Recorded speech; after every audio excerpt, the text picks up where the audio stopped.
welcome to MASL Message Live for March. I'm so happy that all of you are here tonight. We have lots of exciting guest speakers, including Kate O'Shaughnessy. Did I say it right?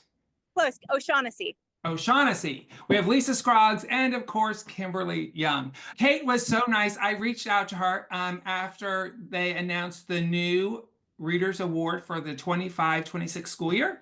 I reached out to Kate and I said, hey, Kate, would you be willing to speak with our members about your book? And she was so gracious and agreed to be part of our March meeting. So her book is Lasagna Means I Love You. And I will tell you, I have read that book and I absolutely love it. We all have and I'm speaking way too much, but we all have recipes that our parents made growing up, right? So like my mom has a sugar cookie that we used to make every Christmas and it's my all-time favorite, right? And so we search to find which child still had that recipe so we can make it. So I do love your message. I do love your book. So Kate, please tell us about yourself. Sorry, I was on mute. What would Well, tell us where you are first. I'm sorry to interrupt you. Please tell us where you are. Yeah, so as you can see, I'm outside. It's because I had a very unexpected invitation to join a trip with my brother and my sister-in-law and their kids and my 4-year-old daughter to go to Disney World. And she has never been. So we emailed and I said, is it okay if I take it on my phone? I'm going to be at Disney World. So I'm at Disney right now. And it's her first time. So it's been a great day. Lasagna Means I Love You is my second novel. It's one of 3 that is published right now, and I'm working on my 4th right now. So I live in California. I have 2 kids. Is this the sort of author? What other details can I give you? Your credit card number and your no, I'm just joking. Okay, so how did you start your writing career? I started because I didn't have any friends in the city that I was working a 2-year job. I knew the job was 2 years, and I moved away from my boyfriend, who's my husband now, all my friends, and I have always loved to read. And, I didn't have anything to do after work, and I just started writing for fun, just fully for to pass the time. And it really surprised me how much I fell in love with the process. And so that turned from casual into more serious as the years went on. And I took, a job or 2 that allowed me a lot more flexibility with my schedule until I was able to parlay it into being an author. So started around that time in my mid-20s. And I mean, I've always been writing little stories and I've been a big reader my whole life. And I don't think I really realized that I could be an author, that was like a real job until I was an adult. I just thought that was something you needed to sort of be ordained by somebody, oh, you're a genius at age 7. So clearly you're going to be an author, until I realized oh, no, you can work at this and learn. So that's sort of how the journey went. How do you choose a picture book or middle grade or for adults? How did you end up with middle grade? I just think my voice naturally really lends itself to a 12-year-old. I ask people often, it's do you feel like you have an inside age, an internal age? And it's amazing how often people have a really fast answer. Does anything spring up for you when I say that? Yeah, 28. I'm 28. So almost everybody I've ever asked that question has had an immediate answer. And I think that's so interesting. And mine is 12. And I just really connect with that age. I connect with myself at that age. And it's just really easy for me to slip into that voice and that mindset. How did you react to the news that Lasagna Means I Love You made the Mark Twain finalist list? I was absolutely thrilled. I think that state awards are maybe the most exciting, just because you really know that kids are voting on them. It's, the support is really wide throughout the state. It's awesome. It's so exciting. It was a great day. How do you determine what you're going to write about? It varies with every book. Sometimes it might be a voice that's the inspiration, which is how it was for my first novel. For this book, it was a gift that I think she was 95 at the time, my 95-year-old grandmother gave to me on Christmas. And it was a book of family recipes with stories and pictures and paintings. And that was really the inspiration for Lasagna Means I Love You, and just my own love of food and love of family. And sort of that question I had after I'd spent all Christmas going through this book was sort of what would it be like if I loved food and family this much, but didn't have any of this, and that's how Mo was born. And then yeah, and then sometimes it's just like an idea of something really interesting, so it has varied on every project. What is your favorite recipe? Oh, in the book or just in general? No, just, oh, well, let's do both. In the book, I have to say it's the buttermilk pie, just because that is a real recipe from the Great Depression. My grandmother grew up on a farm in Minnesota during the Great Depression, and that was something that her family used to use up the buttermilk after making butter. So it was like a use everything sort of recipe. And so that one for me just holds so much like family history. I love that it's made its way into the book with the same story. And then in general, I usually like to try new recipes all the time. And I joke that recently I've just become like a short order cook for my 4-year-old and my 2-year-old. So it's a lot of pasta with butter and mini pizzas and things like that. So I'm hoping to get back into that adventurous category in the next couple of years.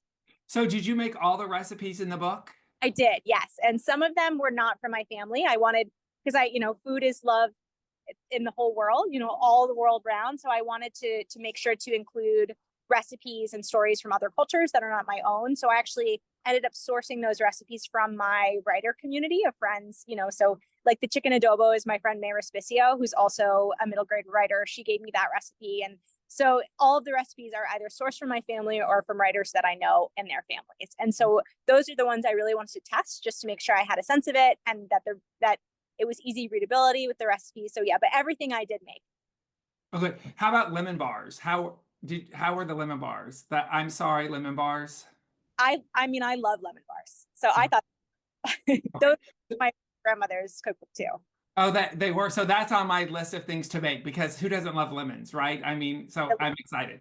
Okay, so what are you currently working on?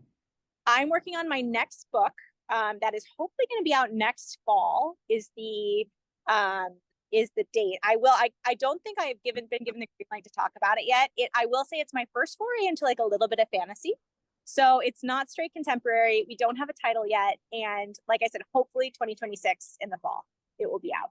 Did you have all of these recipes before you started the story, or did you have that story in mind and then you added the recipes in? I always knew that the recipes were going to be a part of the story. And I had some like tentpole recipes that I knew were going to be in there. Like I knew that the egg lemon soup was going to be in there because that was one of my favorite things to eat growing up because of my grandmother. And like I knew that lasagna was going to be in there because one of my best friends is Italian. And every time we get together with our families, he makes lasagna, so there are certain things that I was like, those are definitely going to be in there. And certain things I had to tweak actually with the plot of the story to be like, okay, we're going to change this around.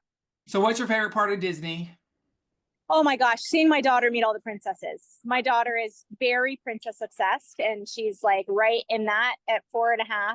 And it was just, she got to meet all of her favorite princesses today. We got an autograph book, and that was just like, that was the highlight. She was so happy, so excited. Okay. And so, and please don't judge me because I don't know. So are you in Florida or are you in Florida. California? Oh, Florida. World is Florida and land is California. Oh, wow. That's a long flight then. The invitation was just too tempting. It was, we said, I pulled her out of school for a couple days and we flew out. I took her to Peppa Pig World beforehand. So we made it a whole vacation, mommy and Every dog. kid loves, like, younger and like Peppa Pig, right? Don't they just love Peppa Pig? Yeah. Are there any questions for Kate? Rebecca Williams wants to know, who's your favorite princess? My favorite princess, I don't know if I have a favorite princess. I would maybe say Belle, only because my daughter dressed up like her yesterday. And my daughter's favorite princess is, I'd say, a tie between Rapunzel and Tiana. Oh, wow. Belle's my favorite too. I love Belle. Cheryl says she actually made buttermilk pie at Thanksgiving and she loved it. So Oh, yeah, it's a hard recipe. Mo messed it up a bunch in the book, and that's based completely on me being like, it keeps overflowing. Called my grandma. I was like, what is up with this recipe? She's like, oh, we changed it. I can't really remember. So what'd your grandma say about the book? She loved it. I think it meant a lot to her. She's still with us, which is amazing. She's going to be 100 soon. But hold on. Yeah, I just lost you for a sec. So yeah, she was really moved by it. It was, I think, I think she felt touched by the book is dedicated to her. It's just fully sort of in spirit of my grandmother. So And what an amazing legacy you've left for her, right? That you know, what I mean, her story and her recipes will be for the whole world to see. Um, If you have the hardcover, there's excerpts from the book, the family book. yeah, I have, yes. And if you look, it's in the back. Yes, absolutely incredible. Okay, so who was your favorite writer growing up? Um, growing up, I would have to say I my favorite book was Ella Enchanted. So growing up, I would say Gail Carson Levine, just because that was my favorite book. I also loved Eva Ibbotson, who did The Secret of Platform 13. She's a great British fantasy writer. So those two, I loved sort of like classic fantasy when I was a kid. And so I just want you to know that um, a, a librarian said, I have a sixth grader who fell in love with the book and has set a goal to make every single recipe. Oh, great. That's great. Kate, thank you so much. You're the best. I appreciate you taking your time, especially in your Disney. Yeah. I'm like, I would have canceled. I would have like, I'm sorry, Matt. I'm in Disney. Hey, I have to cancel. like I'll find a little quiet spot. So thank you for the flexibility for me just being outside on my phone. You are very welcome. You're amazing. I appreciate it. Have a great time. Thank you so much. I really appreciate it. Take care. Bye. Nice to meet you all. Lisa Scruggs is going to give us a brief update on Desi. So I am going to quickly go through some things I do want to share with you. I think probably the most exciting thing I want to share first is that we are going to go through the process of developing an instructional framework. We're not allowed to call them standards. Instructional framework so that we can get state approval and just get this rolling. I know this is something that MASL has wanted for quite some time. So we're excited that we get to go through this. So basically, we're not allowed to call them standards because if we do that, we have to run through the House Bill 1490 process, which takes it out of the hands of school librarians. And I want this work to be done by school librarians. So that's why we have to call them the instructional framework instead. So we're getting a work group together right now with full regional representation from around the state, various library positions. We've got librarians, we've got library coordinators from districts. We have some from university. So we're getting all these different views in there, but they're all library views. That's what's important. And then here's the timeline. My goal is to have these published and ready to go by July of 2026. And there's a lot that has to go on between now and then.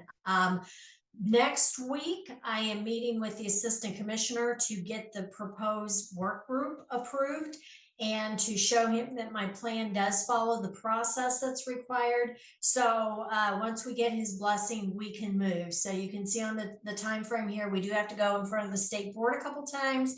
This has to go out for public comment. That is all required on this, but we've got in the plan to make it happen. The other thing I want to share with you is some information about Exemplary School Library Program. We are about to head into scoring time right now. The applications are coming in and librarians have been working on these since August. It's not something you can just put together in a few days. These completed applications, when they come in, run from 70 to 100 pages. So they put a lot of work into this. And so they've been working on the applications. We're going to do the scoring and feedback here in March and then have various recognitions throughout the following 2 months. And if you've never been through this process before, the way the scoring works, we have 8 scores and we divide up the 21 indicators among these 8 scores, and they're in teams of 2. And so I've got the score sheet on here. It might be kind of small for you to see, but each team of 2 is assigned a set or some indicators that they score across all the applications. We do that for consistency going across. And these 2 evaluators on their score sheet, they give it a score and they have to provide feedback and rationale for that score. These 2 scores are expected to come to agreement on that, either a 0, a 1, or a 2 on there. And if they don't come to agreement, then they've got to talk it through and figure it out. And if they still can't come to agreement, then DESE has to come in, look at the rationale and decide what that final score would be. Very rarely does DESE have to come in and do that because our scorers are very good about talking things through on there. And the applicants have to score 90% of the points, 38 out of 42, without receiving a single 0. in order to get the recognition. So it is difficult, but the applications we get are phenomenal. I'm just very excited. And while they're working on them from August through now, DESE is there to offer support. If they have questions or need to check on something, they email, we get the support to them, because honestly, I would love to see, I don't know how many schools we have in this state, but I'd love to see every single one of them get this, because that means that all of our libraries have the support they need from their districts and from their communities to be the best they can possibly be. So that's what I would love to see happen. So anyway, these are our dates that are coming up, just so you get an idea of what's involved. So the scoring, their deadline is this Wednesday at 3 p.m. and the scoring starts, and we will be recognizing them at the MASL Spring Conference, and we will have awards are going to be sent to them in April and May. And the awards, they receive proclamation from the State Board of Education, so they get certificates, and then also representatives and senators from where the schools are located put together these beautiful framed resolutions that are sent to them for them to display in their library. So we'll be working through that. The next thing I want to bring up is Literacy Summit. I work with the Office of Literacy there at the Department of Ed. And so our Literacy Summit coming up is June 30th and July 1st with the theme, Every Teacher is a Literacy Teacher. We do have a team of former Exemplary School Library Program recipients doing a session there for middle and high school. It's K-12 both days there.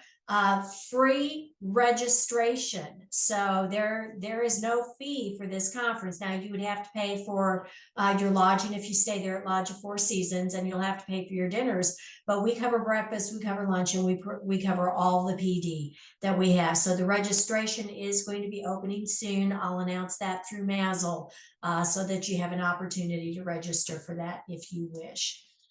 And then the last thing I do want to bring up is Aspire training that we have going on. Some of you may be familiar with the letters training that has been provided to elementary teachers to teach just the phonics, hitting that science of reading, all those foundational pieces for those students.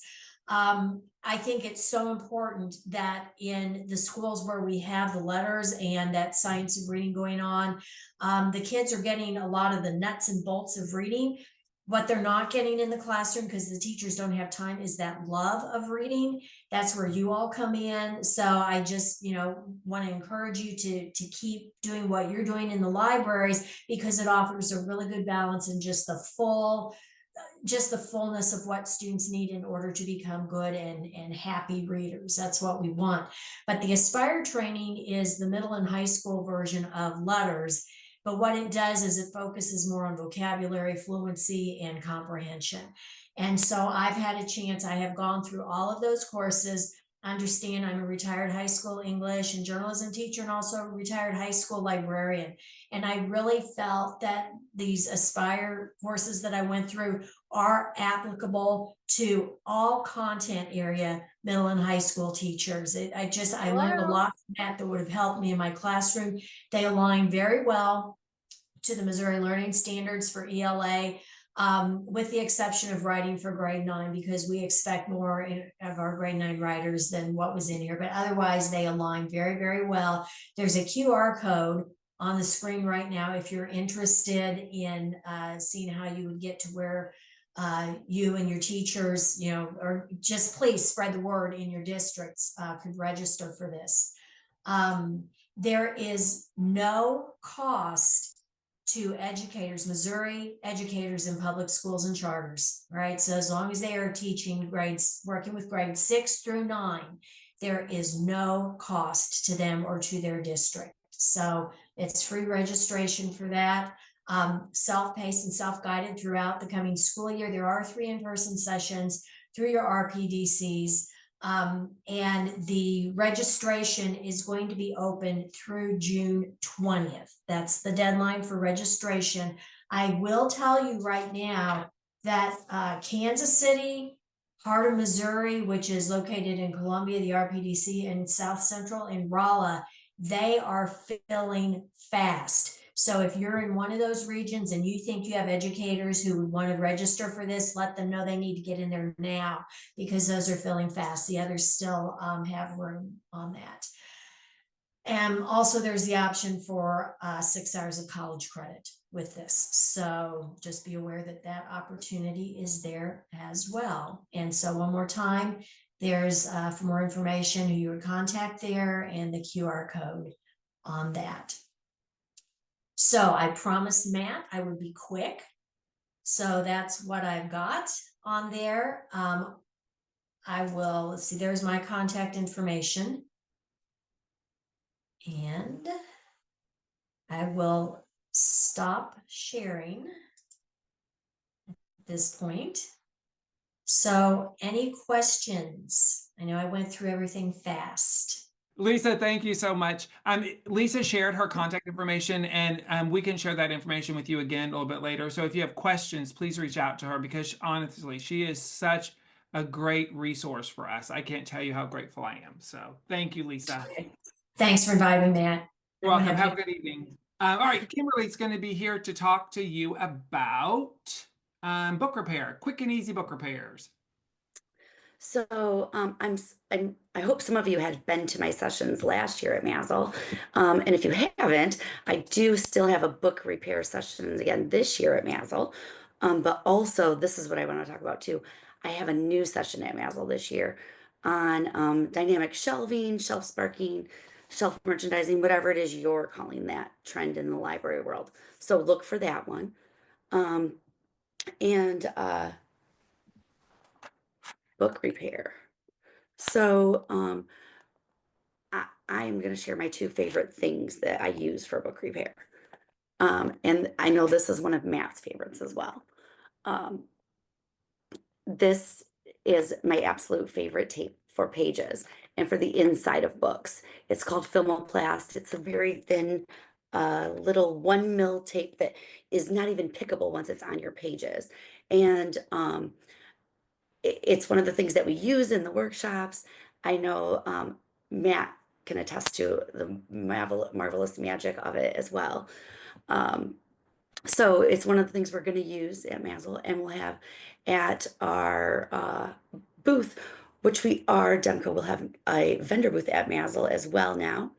And the other thing I want to share, my other favorite item today that I just want to share is the Norbond glue. I have to hold it just right because this background cuts it out.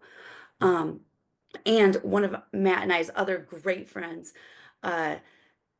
Amy, the snarky librarian, I always like to give a shout out to her whenever I talk about Norbond, because she is a tried and true glue book repair queen.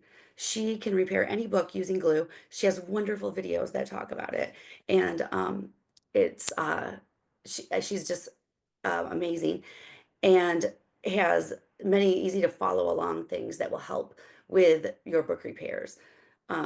Even if you've been to one workshop, we always need those resources to return to time and time again.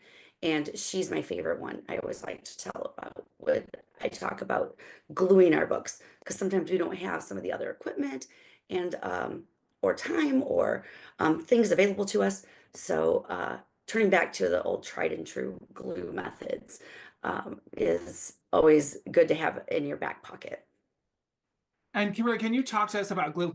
So glue does not have a shelf life like a lot of library supplies. We can stack up on a lot of other things, but glue is not one of them. Good glue to keep it working at its best for you should just have a 1 to 2 year shelf life. So if you have that old gallon of glue that's been sitting in your closet for 5 years, just throw it away. Just throw it away. I'm giving you permission. And buy just as much glue as you're going to use in that school year. It's one of the ones to just replenish every year. If it lasts maybe 1 to 2 years, great. So just buy these smaller ones. As soon as there's any air spaces in your glue container, it's starting to dry. So it loses that, the same, it just doesn't have the same strength or function or formula that it once did. It's starting to dry already once there's an airspace in there. So it's one of those things that, while we love to stock up on library supplies, don't get me wrong, I'm not even working in a library and I've got a closet full of them sitting right here. But it's one of those ones that we need to replenish. I have attended your sessions for 3 times now. I've been to three times in session, and every time I go, I learn something new. Right? Talking about the tape for the books that with the rip pages. Mhm. I do like that, and I use it all the time. And it's very nice because most importantly, it's not pickable, right? When you put it Right. on, kids can't pick it. So There's no thin. way that they can run their finger over it.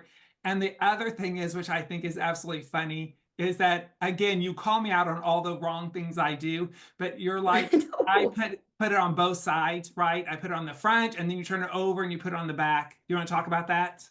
Yes, and you can do that, Matt, you can do that.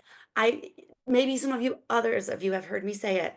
By all means, you need to just put the tape on one side, but I understand you may have a compulsion. And that compulsion makes you feel like you will not be able to sleep tonight if you do not put a piece of tape on the other side. By all means, if you have that compulsion, feed it, please. I understand it. Career librarian myself. Um, so it's just not necessary. If you're in a hurry and you want to just get it done, slap the tape on one side of your page tear. By all means, get it out the door in that kid's hands. But I understand the compulsion too. Yeah, well, I'm working on it. I really am. I'm trying to break that habit, but it's so hard. So if you will reach out to your region presidents, because she is planning a tour of Missouri in October. And so she will come to your region and she will do the book repair session for in your region. And I think that Yeah, I've already attended this 3 times, and every time I learn something new. Kimberly, thank you so much for coming tonight as thank well. We you. look forward to seeing you at in April. Laura Murray is going to be here to talk about graphic novels for emergent readers. Laura and I spent a great deal of time talking about where you put those emergent graphic novels. And I think that's exciting. And then, of course, we also will have our spring conference updates because it's a week before spring conference. Thanks again to Kate for being here, Lisa Scroggs for sharing her knowledge, and for Kimberly Young. You guys are the best. Enjoy. Hopefully, some of us are going on spring break very soon. And if not, I look forward to seeing you back on April the 7th. Have a good evening.